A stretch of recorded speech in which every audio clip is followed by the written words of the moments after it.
Sri Mulyani telusuri harta WNI di luar negeri demi mendongkrak penerimaan negara.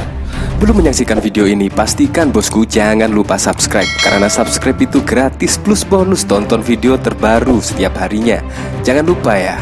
Menteri Keuangan Sri Mulyani Indrawati berencana memaksimalkan berbagai kerjasama perpajakan internasional untuk menggali lebih dalam potensi penerimaan pajak pada tahun 2021. Menurutnya, profil harta wajib pajak di luar negeri bisa menjadi informasi tambahan bagi Dijen Pajak dalam melakukan pengawasan atau kepatuhan wajib pajak. Menurut Sri Mulyani, saat ini masih terdapat dana WNI di luar negeri sebesar 3.250 triliun. Sebagian besar negara ini ditempatkan di negara tax haven.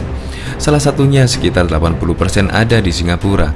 Hal inilah yang menyebabkan rendahnya tax ratio di Indonesia. Ini karena masih banyak wajib pajak di Indonesia yang menempatkan asetnya sebagai tax haven. Dari 250 miliar US dollar atau 3.250 triliun kekayaan orang Indonesia sangat tinggi yang ditempatkan di luar negeri. 2.600 triliun ada di Singapura, ujarnya. Untuk itu, program tax amnesty perlu dilanjutkan sebab hanya dengan tax amnesty dana ini dapat kembali di Indonesia. Ini meningkatkan upaya penggalian potensi perpajakan, khususnya dari perjanjian perpajakan internasional. Dalam hal ini, pemerintah akan optimalkan kerjasama dengan beberapa negara guna menelusuri harta dan dana WNI yang masih ditanamkan dan berada di luar negeri, ujar Menkyu Sri Mulyani di Jakarta. Sambung dia menerangkan hal ini dilakukan dengan memaksimalkan kesepakatan Automatic Exchange on Information yang telah dibuat. Dengan kerjasama ini, DCP bisa saling bertukar informasi keuangan secara otomatis dengan puluhan yurisdiksi yang menjadi mitra. Data yang dikelola direktorat tersebut, misalnya data yang diperoleh dari kerjasama Automatic Exchange on Information, data dari pihak lain berupa data dari instansi, lembaga, asosiasi, dan pihak lain, serta akses data keuangan lainnya untuk kepentingan perpajakan.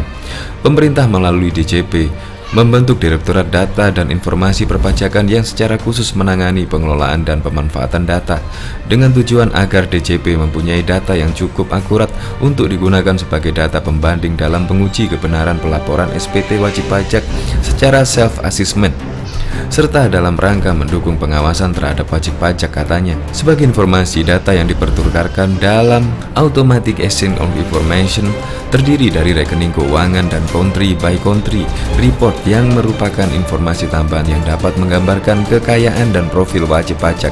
Indonesia tidak mengenal pajak atas kekayaan, sehingga data-data tersebut tidak dapat secara langsung digunakan sebagai dasar perhitungan pajak dan hanya sebatas pada informasi tambahan yang dapat digunakan untuk melakukan pengawasan atas kepatuhan wajib pajak.